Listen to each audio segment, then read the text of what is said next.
You're listening to WCEG Network, where we speak life into the community worldwide.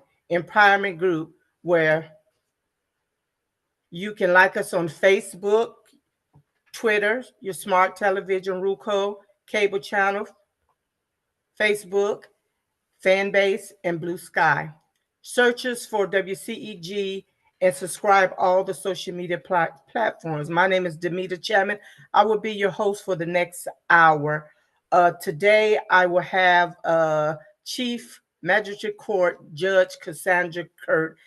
Last but least, this is the disclaimer. Anything that is said today is opinions of the host and the guest and not the producer or the owner of this talk show. Thank you so much. I want to thank Judge Kirk for coming on today. First, I want to apologize because 2 weeks ago she was going to be on show, but I took sick. And so I was down for probably about 14 days. So I want to thank her for rescheduling with me. I want to say happy, this month is Black History Month. Black History is every month, every day for me, but this is Black History. I want to thank Judge Kirk for being one of the Black judges in Atlanta, Georgia. I also want to thank before I go any further, I want to thank the civil rights movement people that paved the way for us to get here, all the ones that came up through the Black history. I want to thank them. But most of all, I want to thank some of the Black history folks that I know that come up that I grew up with. And I'm going to recognize Mrs. Georgia Newsom today. She was a phenomenal woman of God, and she believed in the civil rights movement. Matter of fact, this is one of her pieces that was passed down to me. So I want to thank that. And so I'm going to give Judge Kirk a few minutes to introduce herself, and then we're going to go in straight into the topics. Judge Kirk. Wonderful. Thank you so very much for having me, Ms. Chatman. Mrs. Chatman, it is an honor to be here, and I am glad to be with your audience. You are always so welcoming, and I love that you have your finger on the pulse of what's happening in our county. And so thank you, thank you, thank you. As you have said, my name is Cassandra Kirk. I serve as the Chief Magistrate Judge here in Fulton County. I have been in this role since 2014 when I was appointed by the governor. And so thanks to the good people of Fulton County, have been elected twice to continue serving in this role. I attended school at Williams College and then law school at Washington and Lee. In the meantime, I have done all kinds of lawyerly things, which ended me up at being a juvenile court judge 2010 to 2014, and then now in this role 2014 to the present. The neat thing about this role is this court was recently created. I tell everybody we are celebrating our 10-year anniversary, and this is 10 years of us walking our court into the community to see how we can hold your hand, to see how we can be accessible. Court should be accessible. It should not be confusing. And so that is what we have done over these last 10 years, and I am proud to say that our team has been absolutely amazing, and we have persevered. And so we are glad. I'm glad to be able to be here and represent our magistrate court. Thank you so much, Judge Kirk. Let me ask you, could you explain the difference what you do in your court? Because sometimes people confuse superior and the court that you run. So magistrate court is a court of general jurisdiction. We are not, we don't do the same thing Superior Court does. I like to tell people what we do is from Judge Judy to law and order, anything in between. So that means on the law and order side, we do 24/7 search and arrest warrants. When you see the officers knocking on the door and they say, I'd like to get a warrant, that is our judge they are talking to. So search or arrest 24/7. Then we do first appearance 6 days a week. So Monday through Saturday, it is a magistrate judge that is sitting at first appearance, that is making that first contact with an individual that has been arrested to tell them where their case goes next. And then our courts, our judges are working on some of the other sections for Superior Court. So we would do preliminary hearings, which is a part of our criminal side. and then as well as our non-complex 1 and 2. On our civil side, civil is our big lift. Everyone kind of knows what we do for civil. That's going to be landlord-tenant, heavy landlord-tenant calendars, small claims calendars, small claims cases less than 15,000, as well as garnishment cases, as well as abandoned minor motor vehicle cases. We do a special warrant applications calendar, which is unique for the state of Georgia, but that calendar is warrant applications as well as abandoned minor child. That is kind of a down and dirty on what we do. Okay, let me ask you, do you guys also handle gun permits, or do we need that now, or? So our court does not do anything with gun permits. I believe those are still with the probate judges for those that are required. So that's not us. No, ma'am. Okay. Let me ask you, it was a big old topic about the budgeting, and that's what got my attention. And so how many people work down there with you? So we have 10 full-time judges, 16 part-time judges, and then I have 7 support staff, 3 of whom actually go to court. So that's what I have right now. What we had before, and I think everyone keeps confusing what we had before. What we had was 10 ORCA staff that were able to be sent to courtrooms. So as a magistrate court, we have access to be able to run 9 courtrooms every single day of the week, Monday through Friday. I can't run 9 courtrooms with 3 staff people. And so that is the budget discussion. Okay. Let me ask you this. So do you think, because I kind of got off the radar, do you think that you will get that funding, or they didn't put it on hold? The commissioners didn't put it on hold. So what I understand is the commissioners as a group are concerned about the federal consent decree and what that is going to look like in terms of funding. So as I understand it from reading news snippets, not because anyone has communicated with me, but from reading news snippets, it is that the commissioners will take another look in April to see if there is funding that is available for the other courts. And I want to talk about that, right? Our magistrate court budget is $5.2 million. The next court is state court. Their budget is $16 million. The Superior Court budget is $34 million. So when someone says to me, you have enough money to do what you want, so I'm not even sure how that works. We have probably more judges than the other courts. Actually, we do have more judges, but we do not have funding to provide the staff to support those judges. Let me ask you, and this is me, and you don't have to answer this, because I'm going to get my answer one way or the other. Yes, ma'am. Do you think this have become political? Yes. I'm sorry, did I answer too quickly? Yes. Oh, no. Okay. You answered, because I think when you're looking in and don't know, you're on the outside and you're looking in, and I'm looking and I'm hearing, that's what I see. That's why I asked you that question. And so let me ask you a question. I also heard, and I often say the street committee, I heard this week that reason they wasn't going to fund you because they were going to put that money into Fulton County Jail. Did you hear that, or that's just street committee talk? So I don't know I can't answer any of that. I don't know anything about that. You probably have better information than I do. Okay. Yeah, so you probably have better information. Let me ask you a question. You don't have to answer this, but I'm going to ask you. Do you think that they should give you more money because they also gave Fulton County Jail more money? But looking in, now I'm not on the outside, I see a lot of, or I hear a lot of mismanaging of the money. So do you believe if you manage the money right, it can be properly put in the right places? So I think 2 questions. So I think 2 responses.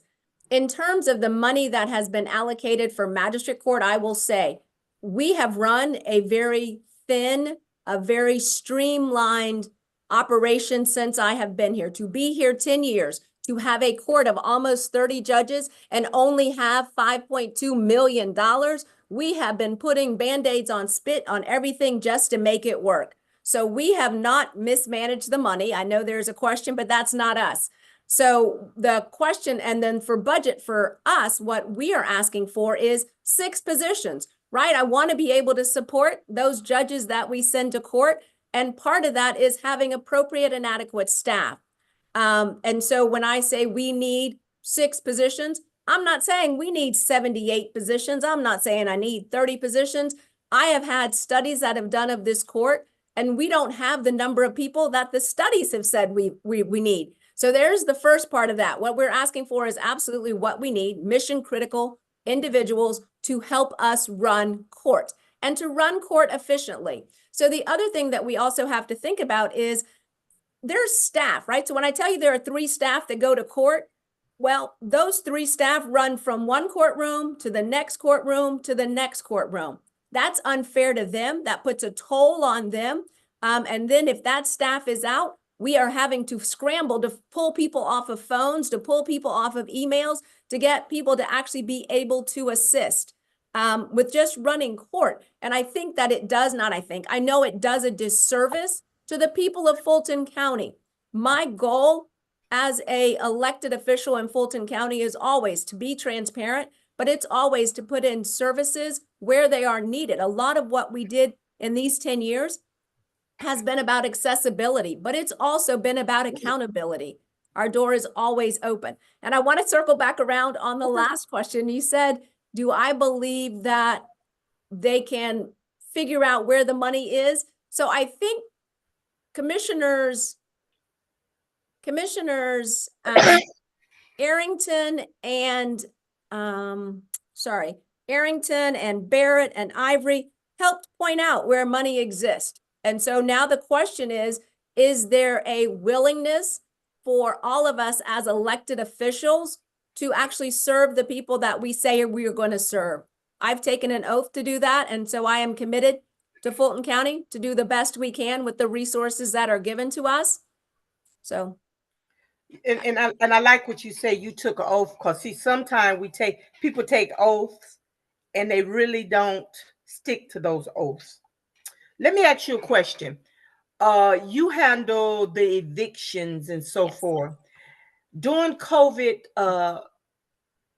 could you give me a ballpark how many evictions that you had and what was put on hold? So Magistrate Court generally in Fulton has about 45,000 landlord-tenant cases. So those cases you call evictions out of our whole 80,000 pocket. During COVID, so 2021, 2020, 2021, those numbers fell to about 20 and 25,000. So that is the number of cases that were filed and that we were working with.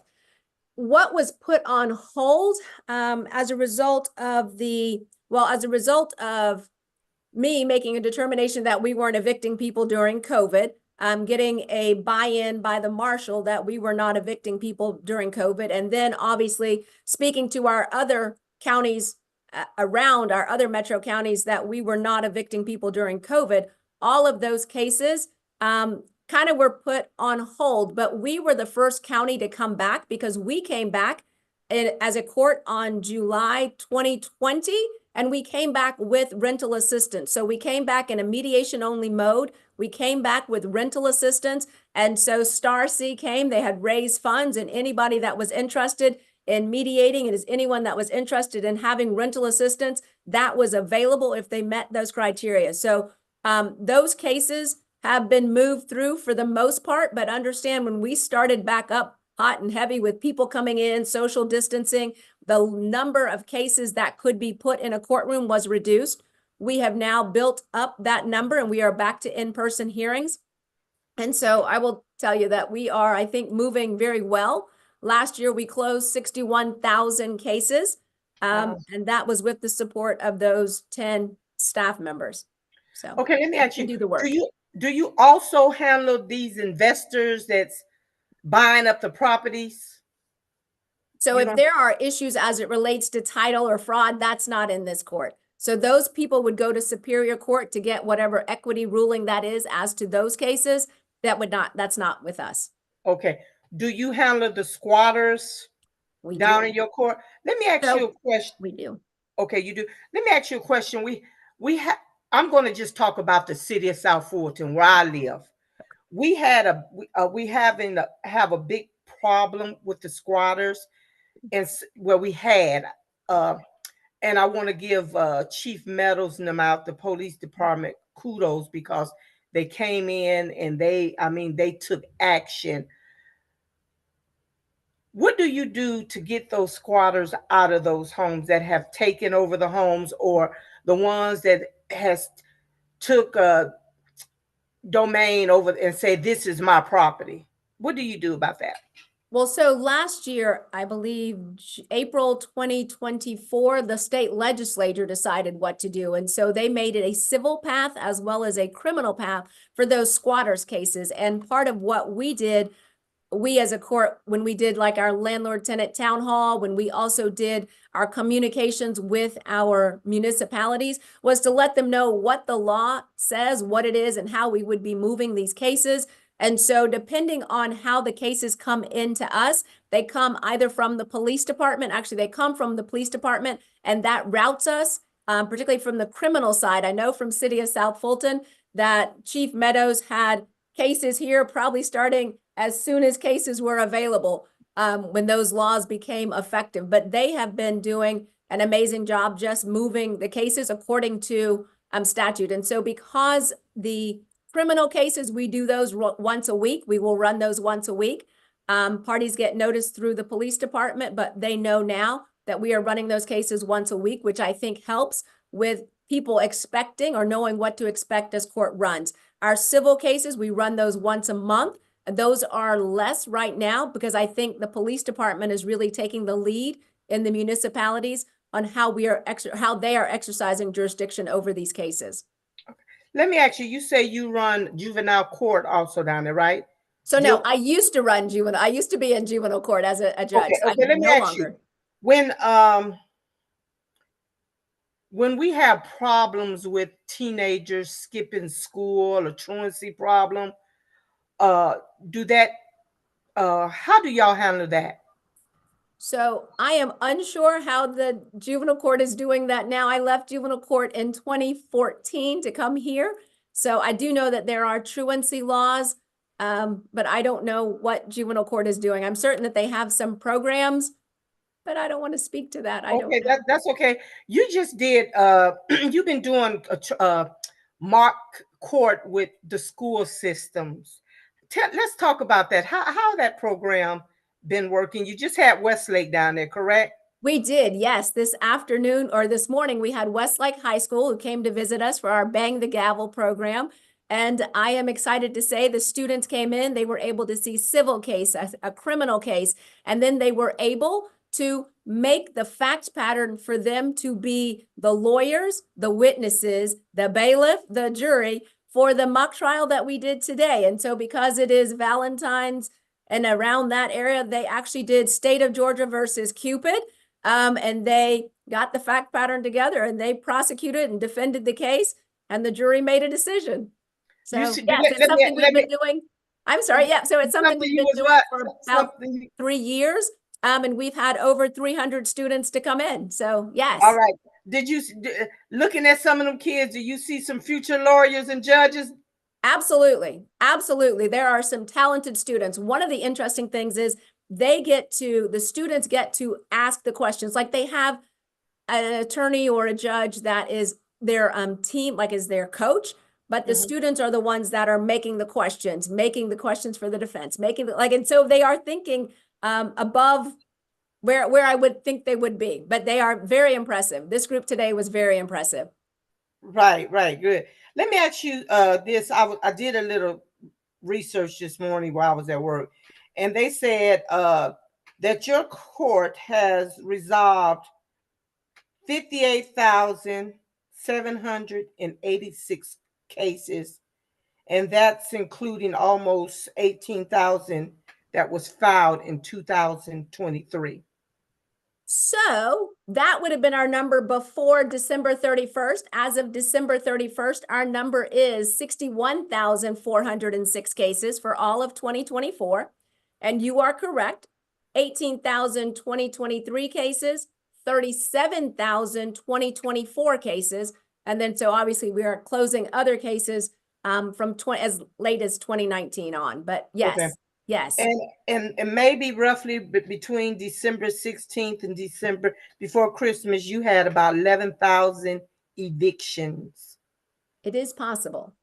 Okay. Well, I don't think in December we had 11,000, but because we don't for the last Year. two, right, for the year, Yeah, but for the for the last year. 2 weeks of the year, we do not evict. Like we don't run that landlord tenant calendar for the last 2 weeks of the year. Those are admin weeks for us. Okay. Now let me ask you, when you get ready to do an eviction process, do you go through your your local police officer or your sheriff department?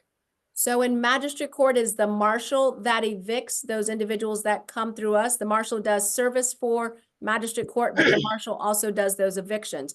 What has happened with the new law, again, these July, April 2024 laws, is that if the marshal cannot perform that eviction within 14 days of the writ being issued, the private citizen or the landlord has now an opportunity to ask for an alternative to the marshal. So that is people that have been vetted by the marshal, that are not certified, but have been vetted by the marshal, that are actually able to do those evictions. So it is the marshal that evicts, and it is the marshal that designates individuals that are able to help in those evictions that take too long, right? So our eviction. So let's talk about our writs. I know it's not your question. You come on.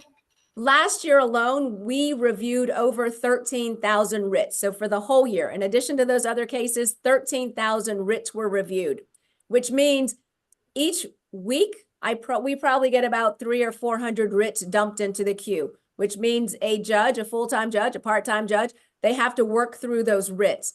By the time the judges work through the writs, we are either dumping like 50 or 60 into the marshal's queue. So the marshal gets to 300 really quickly. And if the marshal can only execute with the number of cars that they have on the street, 2 to a car, they're not going to be able to keep up with their current staff. They also have a staffing issue. I don't think their numbers have increased since, definitely not with this marshal. I'm not even sure if the marshal immediately before that. But the number of cars they have working evictions is not such that they are going to be able to handle 13,399 writs, just in the same way that we're turning over writs. So. Okay, let me ask you, what is writs? Somebody, what is writs? I Explain apologize. That. Yes, okay. Thank you. That's okay. So the writ is the last half of a landlord-tenant action. The writ is the place, the order that tells the marshal to remove the belongings of that individual and lock the door. So it is a writ of possession. And so that is the last piece of paper as it relates to a landlord-tenant matter. Can't be evicted without that writ, and it is the marshal that executes that writ of possession. So let me ask you a question. I've seen people get evicted. Why do they go in the house and they don't have no regards for the people's property? So the individual that does the actual set aside, the set out, is not the marshal. The set outs are actually done by private companies. So the landlord hires labor X, and labor X comes in and picks it up. So individuals generally have 7 to 10 days, maybe longer, to know that the eviction is happening. And so it's unfortunate when people can't get all of their belongings out and they have to be set out on the street. But it is not the court or the marshal that do those actual set outs, like the physical moving of the document of the people's property. It is that private labor that is hired, whatever that labor source is that's hired. Okay. Thank you for clearing that. Let me ask you, what happens when, I'm just going to use me, I get put out of my home. Okay. And I decide to go back into that home and basically hold that home hostage.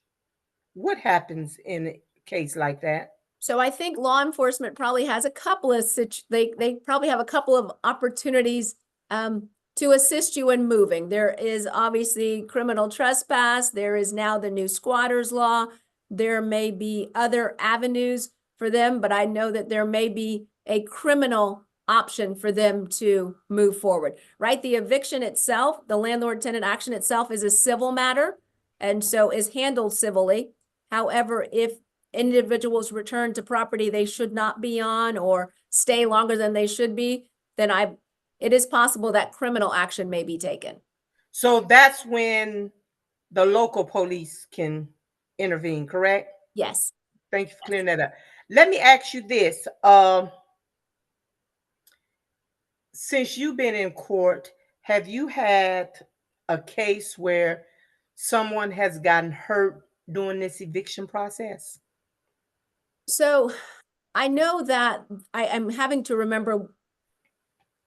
I know that the marshals have gone in to clear homes before the labor source comes in, and they have found weapons, they have found drugs, they have found dogs tied to chains. Like, so there are dangerous situations that occur at evictions.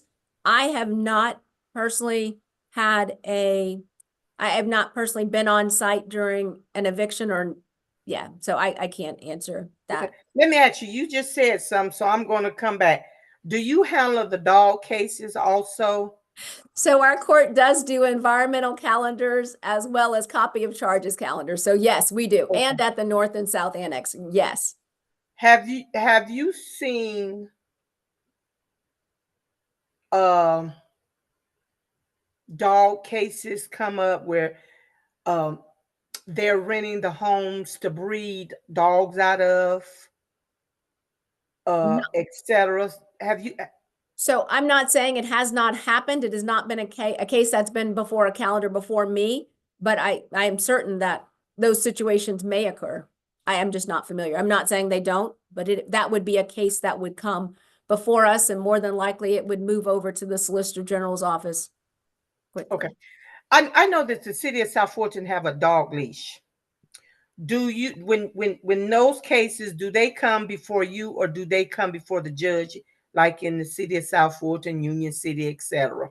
So I think it's going to depend where the incident occurred. I'm sure City of South Fulton would rather take their cases, but every once in a while we have animal control officers that come and bring cases here. It just really depends on the jurisdiction. Where was it that it occurred? Because City of South Fulton also has, actually, I don't know if they may have a city ordinance as it relates to leash laws.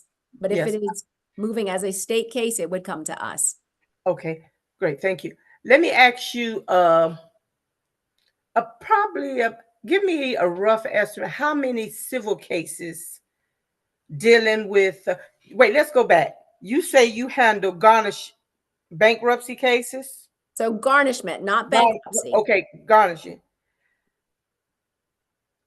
How many cases have you came through the court since the pandemic? Just give me a rough number. So we have a running total of kind of cases that we've handled since since 2019.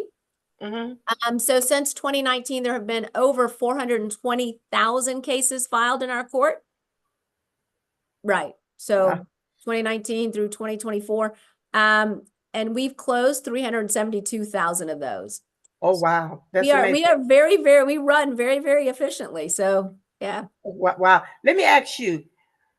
I know garnish that's the last source, but have you noticed that people try to pay that money before they get to the court system, or just get to the court system? So I think people ordinarily, if they see they have a debt, they really want to take care of the debt. And so that's an opportunity for individuals to pay that. I can't tell you, because once you've come to court, you're kind of here. But I do know on our small claims cases and on our warrant application cases, we give people an opportunity to attempt to mediate to see if there's something that they can work out without the court, because it's important for people to be able to, still be in control of that. Okay. Now let me ask you this, Judge. What about how do you feel about and you don't have to answer it, these speeding camera tickets and stuff like that? So thankfully, that's not a case that comes before our court. Okay. Okay. Good. Well, you answered that real quick. Absolutely. um, in your court system, you say you have only 3 staff. Out of all of those judges, those 3 people have to make sure that all those judges' cases are handled. Is that correct? Well, so we have the ability to run 9 courtrooms, which means we have, and that's including North and South Annex. So if we were to run every courtroom with our 10 full-time judges, 7 of which are really dedicated to magistrate court.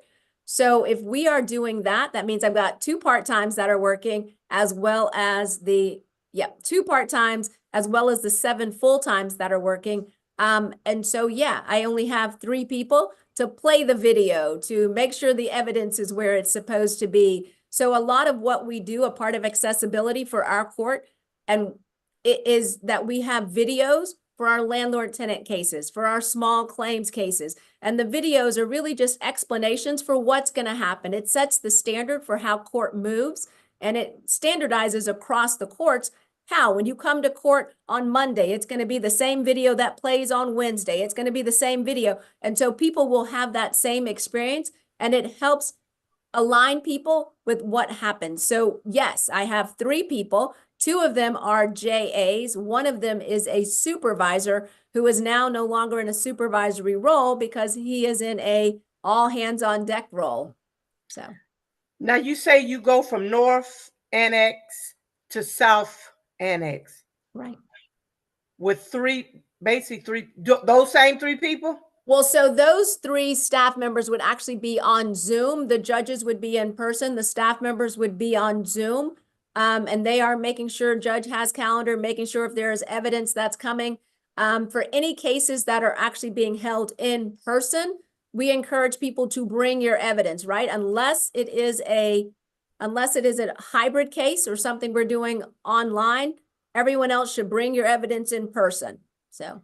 Yeah. Okay. Tell me, how can schools participate in the gavel program? Yes. So if anyone is interested, they can send an email to magistrate.admin, A-D-M-I-N, at fultoncountyga.gov, and we will take it from there.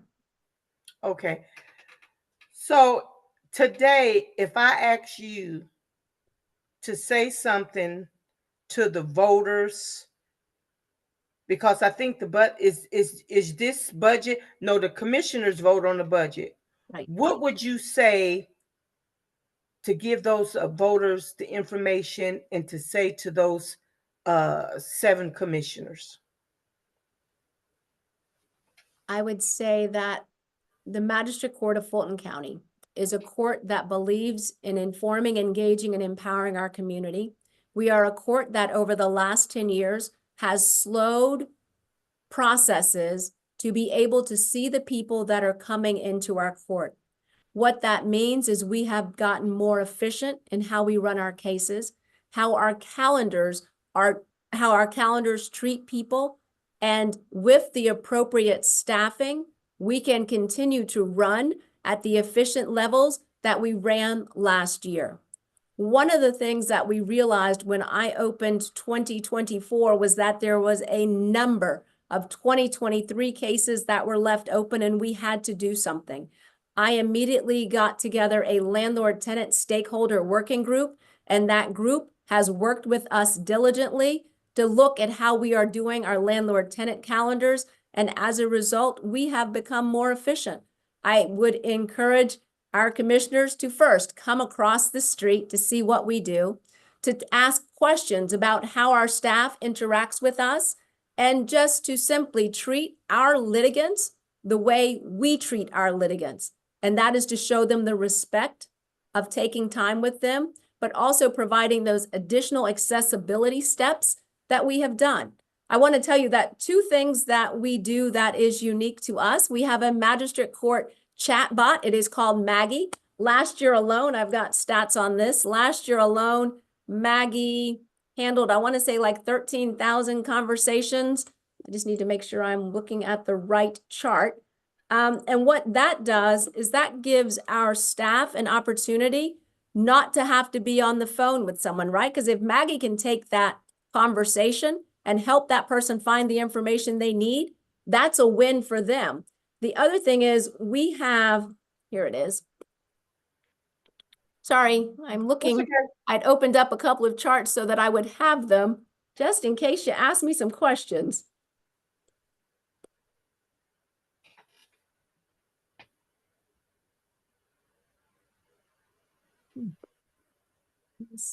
So do y'all call Maggie AI?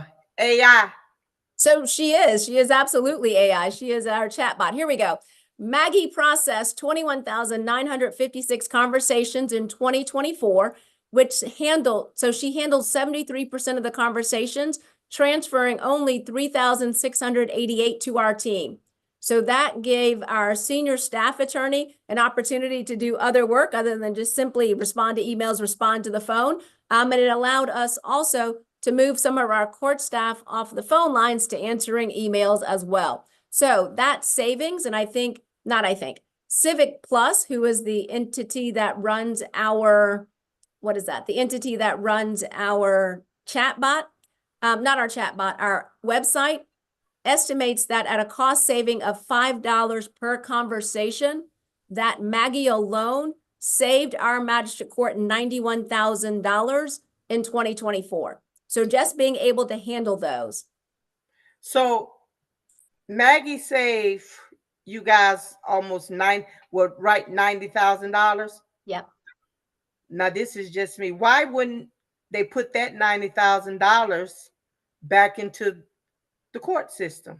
At least hire one person. Why not? Right, you're absolutely right. So Maggie is part of our software budget, so there was never a person. So understand that Maggie, like the reason we got Maggie was because we were drowning. We have always been understaffed as a court, and we are always trying to piece together ways to allow fair hearings, accessibility to the court processes, and also get people the answers they need. So we are always looking at innovations. Maggie was an innovation to solve the problem of not having enough staff. Okay. Do you handle just Fulton County cases? Or yes, what? Lord. Yes, Lord. Yes. Okay. Okay. Because I know it's 159 counties. So you just handle Fulton County, north and south. Yes. Yes. The whole county, right? So yes, there are. Okay. So let me ask you this on the budget piece. Mm-hmm. I'm going to hope that in April they make the right decision. But just in case they don't make the right decision, how would you move forward to make sure that the court is ran okay?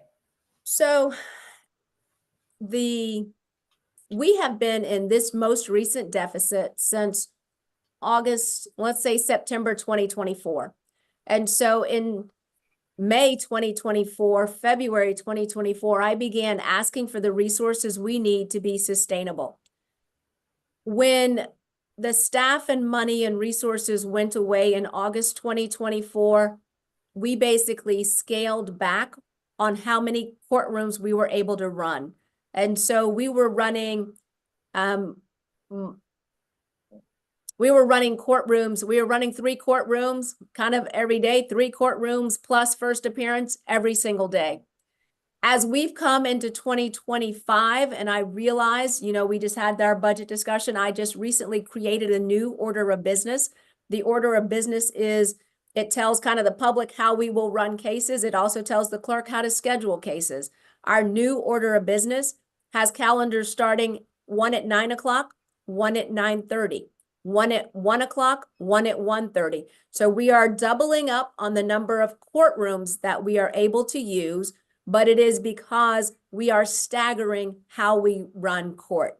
So we are hoping, like I can't staff is the staff we have. There's not going to be any more. And so we are going to work with the resources that we have, but in staggering these cases, it is my desire that we will be able to at least hold steady, because we're not going to get ahead, but at least hold steady. Let me ask you a question. Fulton County is the biggest county, where I know city of South Fulton pay good taxes. I'm gonna take that back. The whole state of Georgia pay taxes, but I know Fulton County pay good taxes. Why should we have to ask corporations for more money when the citizens is already paying taxes and going into the budget? So not a question for me. I would love to have a response, but it would not be Chief Magistrate Judge Cassandra Kirk's response. Okay, that's something I should ask Commissioner Pitts. I got you. So the commissioners. Yes. And I think I might go to a meeting and ask their question. Let me ask you, where do you see the court going in the next 2 years? You know, this magistrate court has grown with the community. We have always and constantly been in contact with the community. I tell people we are a court that has walked into the community. We have created brochures. We have created pamphlets. We have done what it takes to make court make sense. Part of that is just allocating our resources, and part of those resources have been interns, using our interns to create pamphlets, to create videos. We have been utilizing almost everybody's everything, giving us, tell me what it is your skill is, and let's figure out how we can make it to make the court better. It is my desire that this court be funded so that we can actually provide better ability to take care of our staff, right? I have right now 2 judges that are very, very sick. I have like 4 judges that are concerned with how their parents are and what's going on a daily basis. We have staff that are overworked. For a period of time, we were in courtrooms that had mold in them. Just the lack of care that the county has shown this court causes me concern as the chief judge, because I know that the people that have taken the oaths to do this job are going to do what it takes, sometimes at great harm to themselves. And that concerns me. That concerns me. So it is my goal, my desire that this court be funded at a level that makes sense. Okay. For our staff and for the people we serve, right? Because you can't be excited and pay attention to people when at the end of the day, you're like, you know, I've missed, like I didn't find a parking space, and so now I'm here and now I'm running to get to court. Like all those extra things that we shouldn't have to worry about to take care of other people is what I was finna go and ask you that, and I'm glad you said that. I know the last time that I come down there, and it's been some years, I had to come down there with a case, and they were doing some renovation going into your building. Have that renovation been completed, or is still going on? I believe they have finished the scaffolding projects. I believe those are finished on the 185 side. I think it's the 185 side.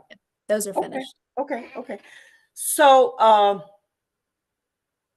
what would you be open? See, I think when people get educated on how the court and what court does what, I think that kind of open people's mind. Yes.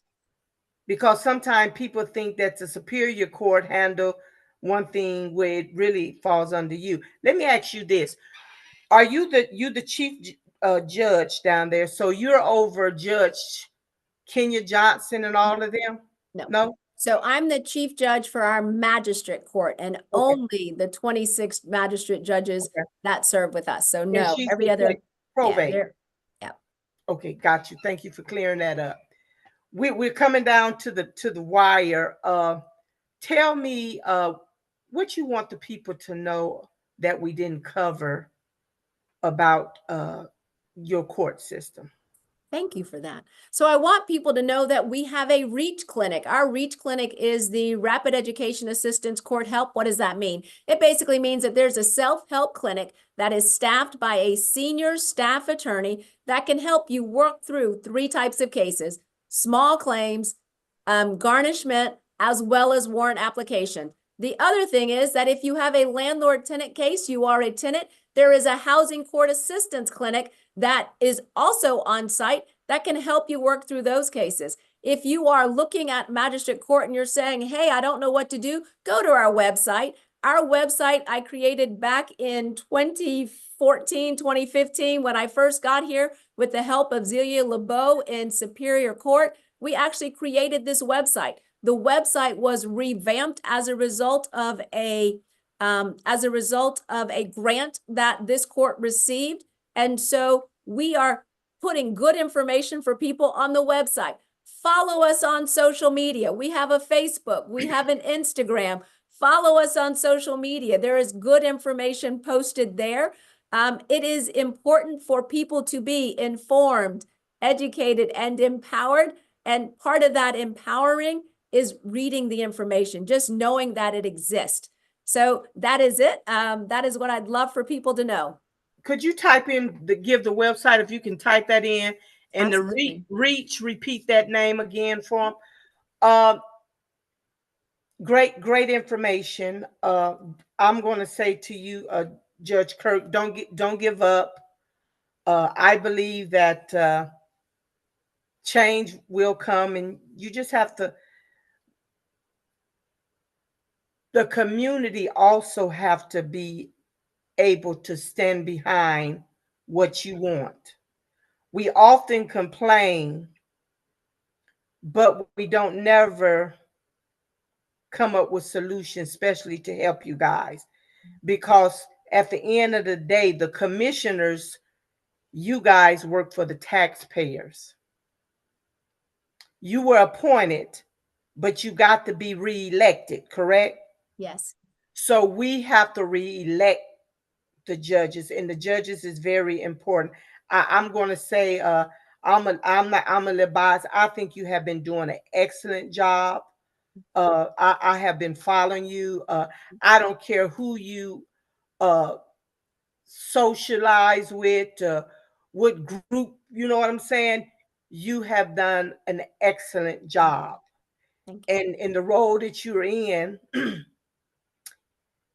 it is a nonpartisan seat. Yes, it is. So when you go behind that in that courtroom and put on your black robe, you represent the Democrats, the Republicans, the independent, the wanna whoever they want to be. You represent everybody.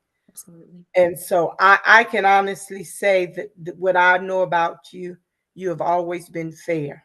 Thank you. And so I wanna give you a shout out to that. I want to talk about something. We finna switch this thing because we got Okay. about 10 minutes. You know, the folks talking about the DEI. You worked hard for what you got. I did. Nobody gave you none of that. Is that correct? So I have to say, right, it's a community effort. There were people that saw me when I was toiling away in juvenile court, and somebody said, hey, I think you deserve to be a juvenile court judge, and they appointed me.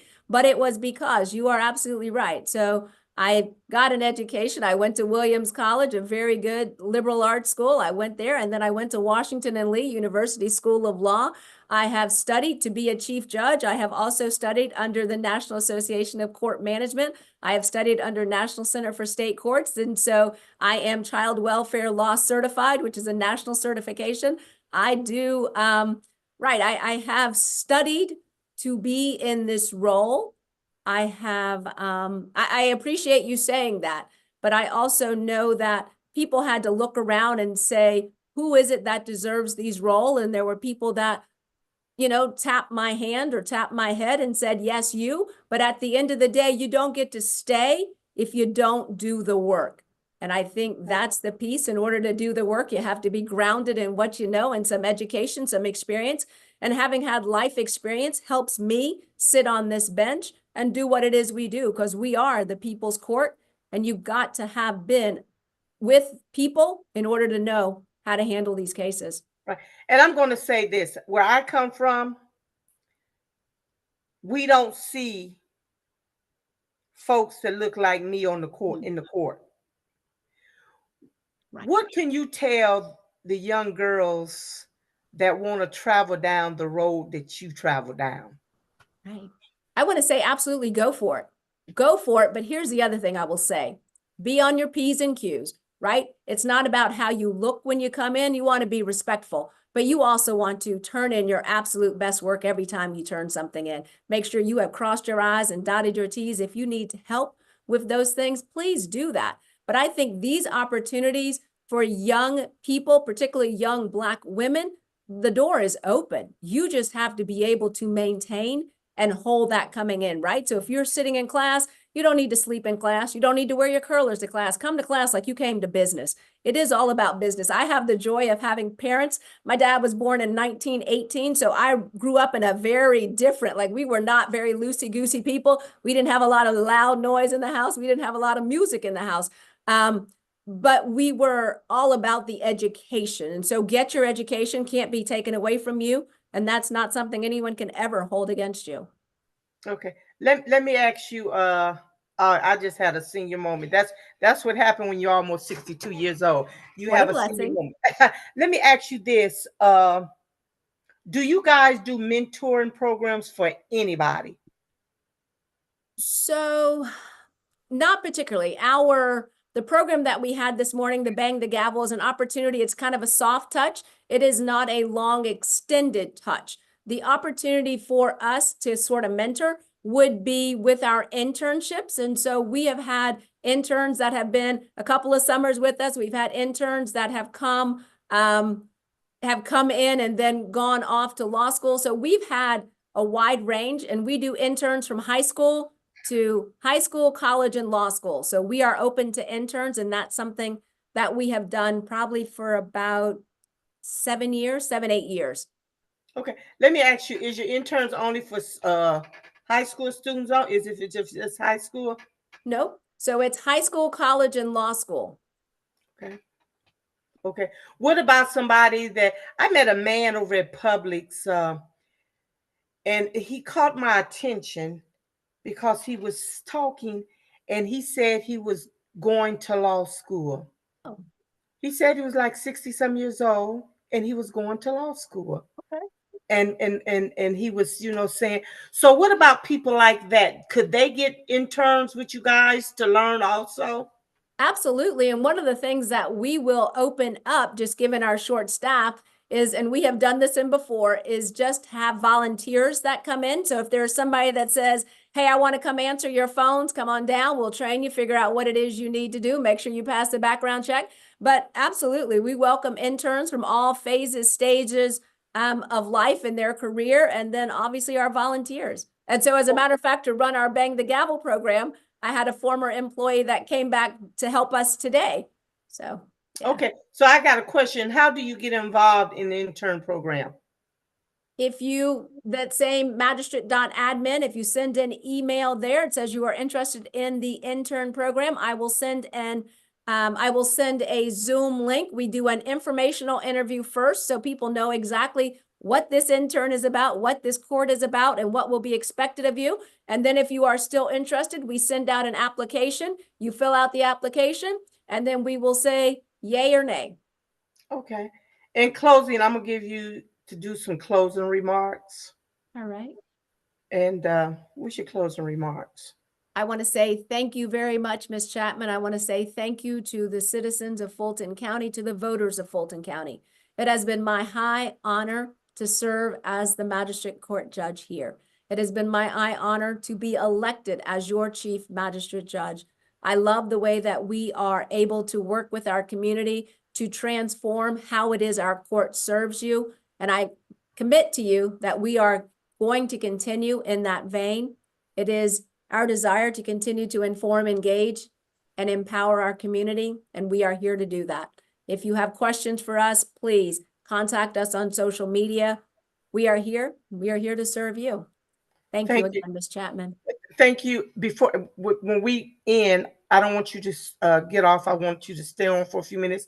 Okay. But I want to thank you, Judge Kirk, for taking my call. Thank you for always being there. I'm going to say that you're a great judge. I've seen you in action. I've seen you work with the community. Keep on doing what you're doing, and we gonna keep that hope Yes. that the commissioner do what they supposed to do. But in closing, let me say this: the last time I was on, it was a different. It felt a little different. But this time I came on, I lost a great friend, and he would be on right now if he was here. And not only did I lose a friend, the community lost a great giant, a giant that he loved his community, he loved the kids, he promoted uh, education, uh, and I'm going to put a call. Who's going to help me, and who's going to be the next Reggie Tatum? Uh, uh, uh, Great man. I'm gonna tell you now, you can't replace him, but you can step up to the plate and carry on with my friend promoted.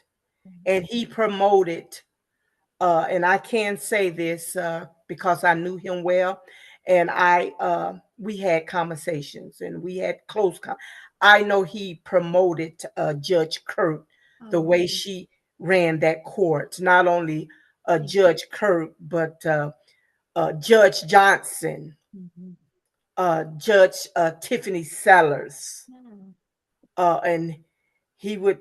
I'm just calling some of the judges out, and Judge Harris, and he would often say, "You got to work across the aisle." And I don't care about if you're a Democrat or Republican, as long as you're doing right. I don't care about all that other stuff. And if I come back and ask a question, he would always say, "No question about it. No question about it." So I want to thank you again for taking the call. We look forward to you continue on doing what you do downtown on in the Fulton County. We look forward. Thank you for coming. Thank the listeners, and you guys have a great day. So I want you to stay on Kirk for Judge Kirk for a few minutes, and we're gonna tune out. Thank you. All right. Thank you all.